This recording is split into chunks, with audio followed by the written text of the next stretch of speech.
What's going on, guys? Hey, I'm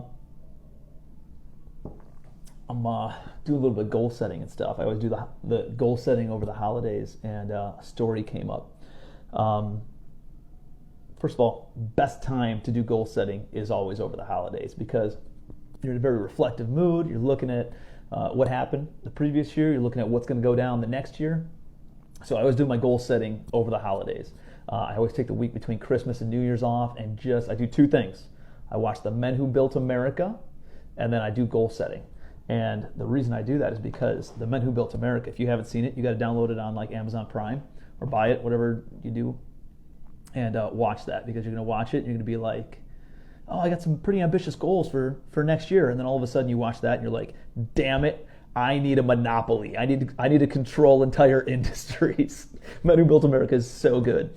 I always realize I'm thinking small whenever I watch that.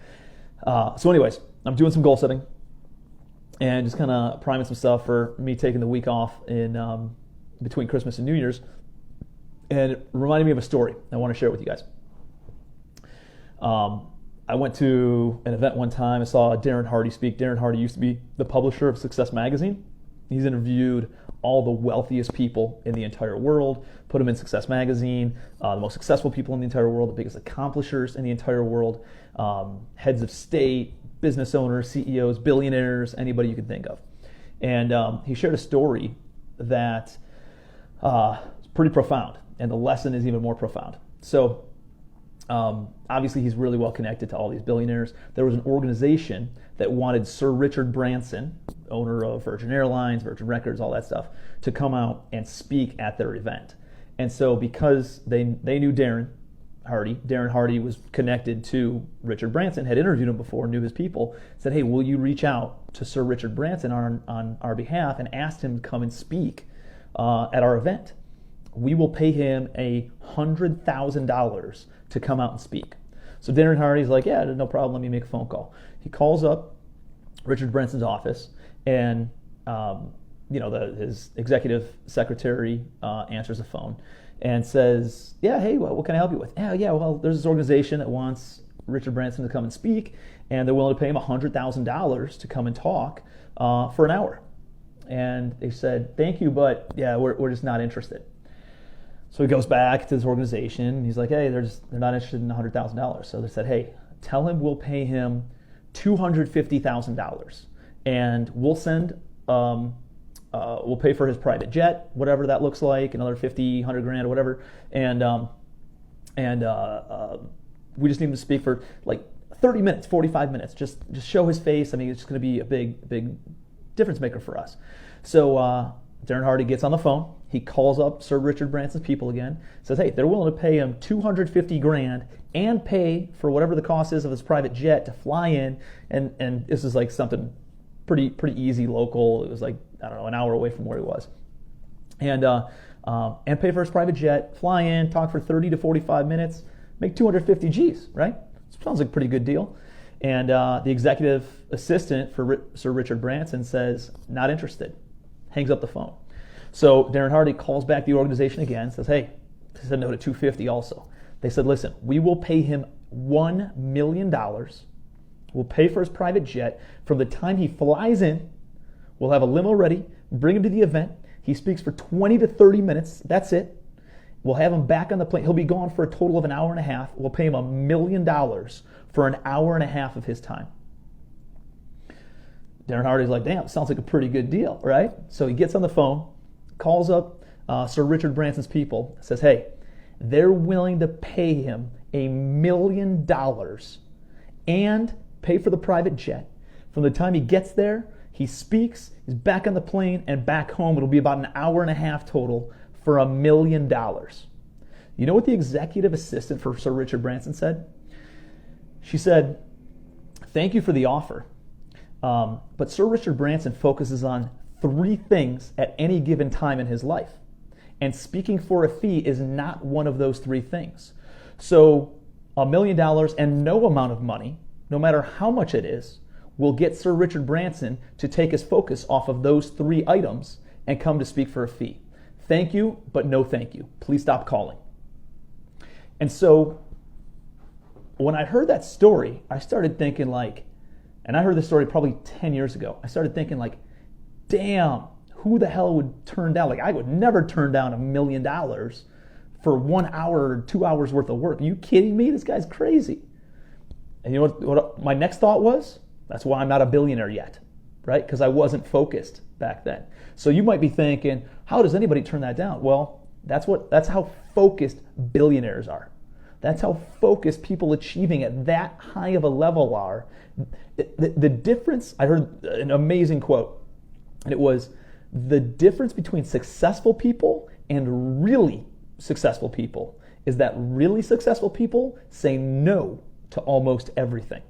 One of the things that I've realized as I've continued to have some success, as I grow my businesses and get more active on social media, is people hit me up all the time about new opportunities, not just apartment buildings, about investing in some tech startup, about investing in some other technology firm, about investing in nursing home facilities, and doing all this other different, not only real estate stuff, but all different businesses. And it's hard for me being an entrepreneur. I love shiny objects. I love making money quick. But you guys saw, if you guys did not see or read the post that I put up last week about the 3-year rule, that's my new rule. Right? Something that I've kind of been following for the past couple of years. But it is, as I've been reflecting on doing my goal setting over the past couple of weeks here, that's something that's made a big difference and a big impact in my life. It's focusing on just a couple of things. And what you focus on obviously expands, right? And not letting anything else sidetrack you. The fastest way to get from point A to point B is a straight line. And everything that you do that takes you off of that straight line and does not continue on the path of hitting point B is a distraction to you and your long-term goals. I now say no to almost everything. I essentially have 3 goals for next year, financial goals, and that's it. And I'm saying no to everything else. I get hit up with opportunities on a daily basis, and I say no to everything because I have 3 opportunities. I did performance reviews with a couple members of my team today. I said, this is all that matters. Say no to everything. Well, what about this? This is important. It's not as important as this. Focus on this. No, no, no. And we have to say no and pass up on a lot of good opportunities to focus on the best opportunities. And how do you figure out what are the best opportunities? Well, I look at 3 things. One is, what does it take, right? What is the amount of effort that has to go in to whatever reaching that goal is going to have to be, and pursuing that goal and sustaining and making sure it's a continuous return, right? So like, what is the effort that it takes? Number 2, I look at what is the return on the investment monetarily. I'm looking at an actual monetized return on investment, and what does that return bring, right? What is the highest return with the least amount of effort? Those 2 of them right there. And number 3 is, what's the amount of how do I want to say this?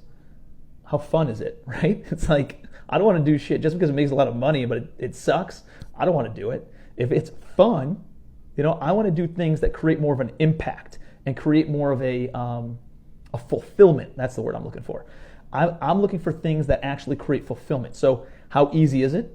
How much money or revenue can it generate? What wealth can it build? And how much do I enjoy doing it? Is it fun? Is it enjoyable? Does it give me fulfillment on that side of thing? Those 3 things are powerful questions to ask yourself about any opportunity that you're looking at. And I know, as we all want to light the world on fire, what I found is the more focused you are, the more linear you are with your goals, with your objectives, with what you want to accomplish, the more you're going to accomplish. The most successful business owners I know have boring ass businesses. They're mundane. They do the same monotonous shit day in and day out every single day. But because they do it over and over and over and over and over again, they are the best in the world at whatever that is, whatever that activity is, whatever that business is. And because of that, everybody goes to them because they're seen as an expert, and they monetize it so much more. There's levels of efficiency that come in with it. There's levels of expertise and competency in the entire team and the staff that come with that because they're focused and they do the same thing and they're very, very narrow. Aim small, miss small, right? So remember that. First of all, focus on no more than 3 things at any given time. How easy is it? What's the return on investment?